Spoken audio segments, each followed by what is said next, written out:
Hi friends, welcome back to VK properties. So ఈ video వచ్చేసి ఈ స్టాంప్ రిఫండ్ పేమెంట్ ప్రాసెసింగ్ ఎలా చేయాలని చెప్పేసి నేను ఈ వీడియోలో మీకు ఎక్స్ప్లెయిన్ చేస్తాను అనమాట. సో మన ఛానల్లో క్లయింట్ అడిగారు కామెంట్స్ రూపంలో, సార్ పేమెంట్ రిఫండ్ చేయాలి, మాకు రిజిస్ట్రేషన్ అవ్వలేదు, సో కొన్ని కారణాల వల్ల రిఫండ్ మేము పెట్టుకోవాల్సి వస్తుంది, సో దానికి ఏంటి ఎలాంటి ప్రాసెస్ అని చెప్పేసి నేను మీకు ఈ వీడియోలో ఎక్స్ప్లెయిన్ చేస్తాను అనమాట. సో డైరెక్ట్గా లాగిన్ వెళ్ళిపోయి మనకి ఇందులో ఈ స్టాంప్ డాష్బోర్డ్కి వెళ్ళిపోయిన తర్వాత కింద ఇక్కడ మనకు లాస్ట్లో నౌ యువర్ చలానా స్టేటస్ అని చెప్పేసి ఉంటుంది కదా, దాన్ని క్లిక్ చేయండి.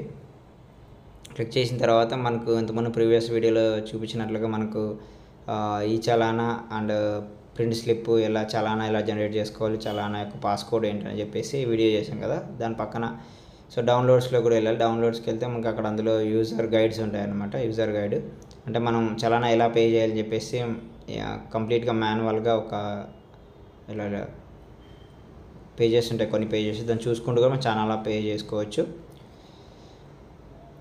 దీంట్లో కూడా మనకు కంప్లీట్గా ట్రాన్స్ఫర్ సంబంధించి పేమెంట్ డీటెయిల్స్ కూడా ఉంటాయి, అంటే ఎలా ఛార్జెస్, ఎంత ఛార్జెస్ ఏంటని చెప్పేసి మీకు చివరిలో కూడా ఎక్స్ప్లెయిన్ చేస్తాను. సో ఆన్లైన్ పేమెంట్ ఎంత ఛార్జ్ వస్తుంది ఏంటని చెప్పేసి. సో మనం బ్యాక్ వెళ్ళిపోయిన తర్వాత ఇక్కడ మనకు కాంటాక్ట్ ఉంది కదా, సో కాంటాక్ట్కి మనం ఏంటంటే మీరు చలానా క్యాన్సిల్ చేస్తున్నారు అనుకుంటే మీ యొక్క సబ్ రిజిస్టర్ ఆఫీస్ నుంచి ఒక లెటర్ రాయాలన్నమాట మీరు. సో రీజన్ తోటి సో మేము ఇట్లా రిజిస్ట్రేషన్ అవ్వట్లేదు, కొన్ని కారణాల వల్ల మేము డ్రాప్ అవుతున్నాము అని చెప్పేసి ఒక లెటర్ రాసి ఆయన దగ్గర నుంచి సబ్ రిజిస్టర్ దగ్గర నుంచి స్టాంప్ వేయించుకొని మనం అక్కడ సైన్ చేయించేసుకొని మనకు డిస్ట్రిక్ట్ కలెక్టర్ ఆఫీస్ కంప్లీట్ హైదరాబాద్కి ఒకటి ఉండదు, నాంపల్లిలో ఐజీ ఆఫీస్ అంటారు. ఆ ఐజీ ఆఫీస్లో మనం రిక్వెస్ట్కి లెటర్ పెట్టాలన్నమాట. సో ఇక్కడ మనకు వీళ్ళు గవర్నమెంట్ ఆఫ్ తెలంగాణ వాళ్ళది కూడా సంబంధించి ఇక్కడ డిస్ట్రిక్ట్ రిజిస్టర్ ఆఫీస్ దగ్గర కానీ లేకపోతే ఐజీ ఆఫీస్ అని ఒకటి ఉంది ఇక్కడ మనకు నాంపల్లి దగ్గర అంట. సో అక్కడికి వెళ్ళి మనం ఆ లెటర్ సబ్మిట్ చేసి మీ చలానా కాపీ ఇస్తే వాళ్ళు విత్ ఇన్ సమ్ టైంలో రిఫండ్ ప్రాసెస్ అనేది ఇస్తారని చెప్పేసి అన్నారనమాట. నేను ఎంక్వైరీ చేసిన దాన్ని బట్టి, అండ్ వాట్సాప్లో కూడా మీరు వాళ్ళకి రిక్వెస్ట్ పెట్టచ్చు. అండ్ అక్కడ మనకు పేమెంట్ కూడా కొంత అమౌంట్ కట్ అయ్యి కూడా మనకు అమౌంట్ వస్తుందని చెప్పేసి అన్నారనమాట.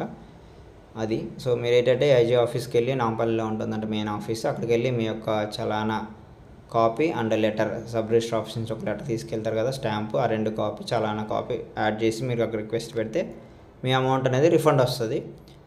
అదే అనమాట మెయిన్. సో ఇందులో వచ్చి ఎస్బీఐ నుంచి పే చేస్తే ఇంటర్నెట్ బ్యాంకింగ్లో చలానా ఛార్జెస్ ఎలా ఉంటుంది కూడా ఇందులో చూడవచ్చు అనమాట. సో ఇంటర్నెట్ బ్యాంకింగ్ అయితే ఆల్ బ్యాంక్స్ వచ్చేసి మీకు 500 నుంచి 500 అబోవ్ మీకు 5 rupees per transaction, 10 rupees per transaction. So debit కార్డ్కి క్రెడిట్ కార్డ్కి కొంచెం ఎక్కువ ఉందన్నమాట ఛార్జెస్ అనేది. సో మీరు అందరూ కూడా వీలైతే ఐఎంపీఎస్ కానీ లేకపోతే ఆన్లైన్ కట్టుకోవడం అనేది బెస్ట్ అనమాట.